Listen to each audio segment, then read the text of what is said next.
have to use knives to cut out in the wall to get an outlet in there. Now, all you have to do is draw where you want it, right here. Okay. Something you need safety goggles for. It's pretty dusty.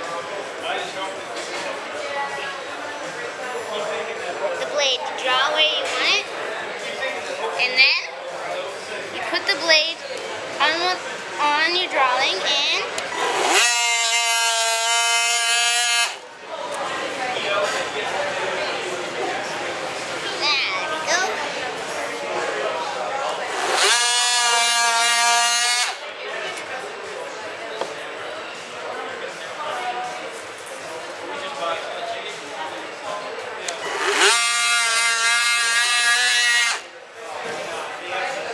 and then wow, let's look the at dust away. blow the dust away, and then you see your cuts.